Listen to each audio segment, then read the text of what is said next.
Hello guys, আমি বাবাই, তোমরা দেখছো বঙ্গ কুড়ি। আমি নিয়ে চলে এসেছি তোমাদের জন্য আর একটা নতুন ভিডিও।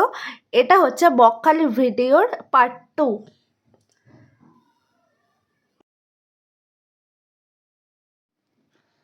আমরা সকালবেলা গিয়ে সমুদ্রে এরকম একা একাই ঘুরছিলাম, সেরকম কোনো লোক ছিল না, কিন্তু তারপরেই দেখতে পাচ্ছ যে এরকমভাবে আমরা ঘুরছি, ভিডিও করছিলাম, ফটো তুলছিলাম, বেশ ভালো লাগছিলো। আর সকালবেলায় রোদ ছিল না, একটা ফুরফুরে মেজাজে সুন্দরভাবে দিনটা আমরা স্টার্ট করি।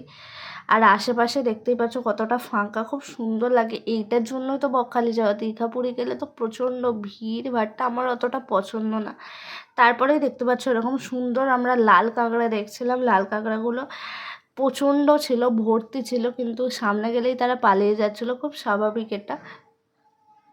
তারপরেই দেখতে পাচ্ছ আমরা আস্তে আস্তে টিফিন করতে চলে যাই। টিফিনে ছিল পেটাই পরোটা আর ঘুগনি, সেটা তাড়াতাড়ি করে কমপ্লিট করে আমরা চলে যাই সাইট সিনের জন্য। সাইট সিনে এখানে টোটো ভাড়া নিয়েছিল 300 টাকা, যেখানে আমাদেরকে 5টা থেকে 6টা স্পট ঘুরিয়ে দেখানোর কথা ছিল, আর সেটাই দেখিয়েছিল। আর প্রত্যেকটা জায়গায় তোমাদের জন্য টোটোগুলো ওয়েট করবে তো। আর এইবারে বকখালি গেলে নতুন একটা আকর্ষণ আছে ইকো পার্ক, যেখানে তোমরা থাকতেও চাইলে থাকতেও পারো, ওখানে টেন্টের ব্যবস্থাও আছে, খুব ভালো।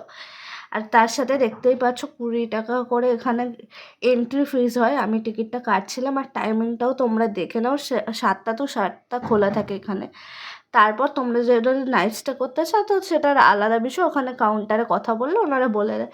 আর ভেতরটা দেখতেই পাচ্ছ কতটা সুন্দর, বাচ্চাদের জন্য কতটা অ্যাট্রাকটিভ। আর ভেতরে প্রচুর দোলনা, তারপরে অনেক রকম অ্যাক্টিভিটিস আছে, বেশ সুন্দর জায়গাটা। গেলে তোমরা অবশ্যই একবার ঘুরে আসতেই পারো।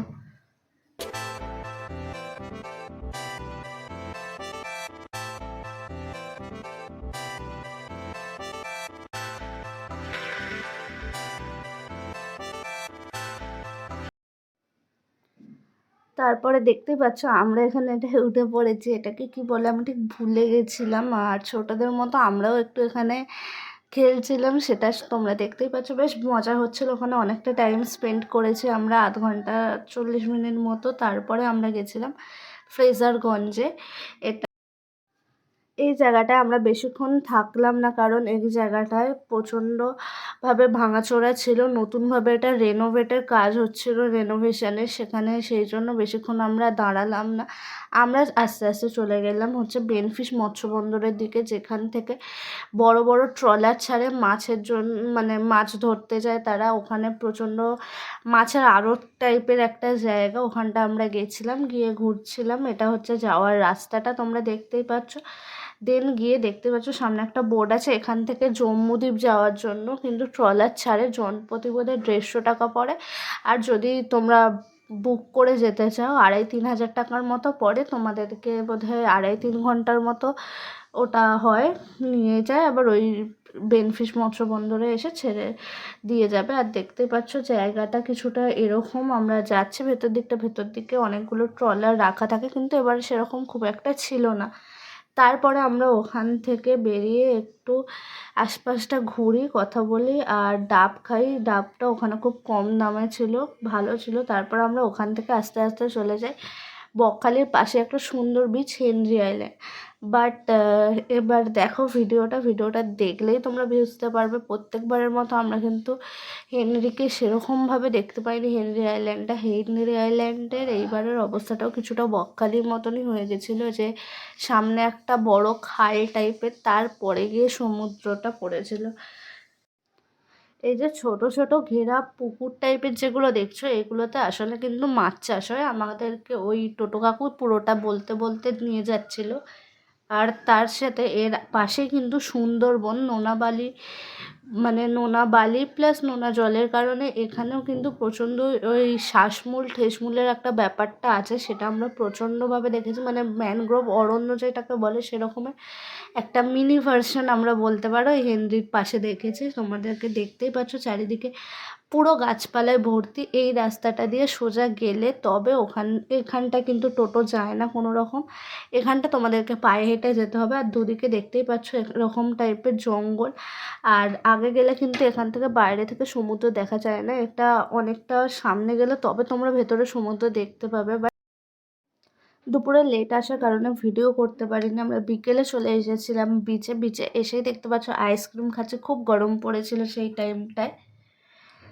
দেন আমরা আমুদি মাছ ট্রাই করি, যেটার প্রাইস নিয়েছিল 50 টাকা, আর এরকম কোয়ান্টিটি ছিল। তারপর আমরা চিকেন কিনি, কিছুটা চিকেন কিনে আমরা হোটেলের রুমে রান্না করতে দিই। আর 1 কেজি চিকেনের জন্য 120 টাকা ওরা বলেছিল। আমরা চিকেনটা কিনে নিয়ে গিয়ে রান্না করতে দিয়ে দিই, যেটার প্রাইস নিয়েছিল 120 টাকা রান্না করতে, আর 30 টাকা বোধহয় ভাত পার প্লেট নিয়েছিল। আর দেখতেই পাচ্ছ আমরা ডিনারটা করে তাড়াতাড়ি শুয়ে পড়ি পরের দিনে বাড়ি আসার জন্য। আর আমাদের কিছু পিক্স তোমাদের সাথে শেয়ার করছি, দেখতে থাকো।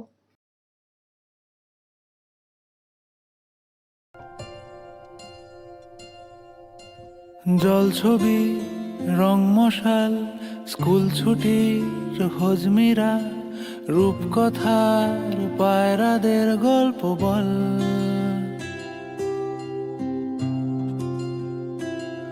এটা বন্ধু হচ্ছে চল। ডে 3 সকালের ব্রেকফাস্ট, পেটাই পরোটা আর আলুর দম। দেন আমাদের বাসের টিকিট বুক করা ছিল, ওখান থেকে ডাইরেক্ট ধর্মতলা 110 টাকা করে ভাড়া নিয়েছিল। আর আমি বলবো বাসের রুটটা একটু এড়িয়ে চলে, বিশেষ করে যদি সকালের দিকে কেউ ব্যাক করো। আমাদের এক্সপিরিয়েন্স, বাস তো ঠিকঠাকই যাচ্ছিলো, কিন্তু গরমের জন্য প্রচণ্ড অবস্থা খারাপ ছিল। আর এখানেই আমাদের ট্রিপ শেষ। লাস্টলি বলতে চাই, বন্ধুদের সাথে কোথাও একটা ঘুরতে যাও, মন ভালো থাকে আর প্রচণ্ড এনজয় হয়। তো তোমরাও একবার ট্রাই করতে পারো, কিন্তু লাইফ একটাই, তো যেটা করার আছে করে নাও, এত কিছু ভেবো না। ভিডিওটা এখানেই শেষ করছি, দেখা হবে নেক্সট কোনো ভিডিওতে। যতদিন সবাই ভালো থেকো, সুস্থ থেকো। আজকের মতো এখানেই শেষ করছি, টাটা, বাই বাই।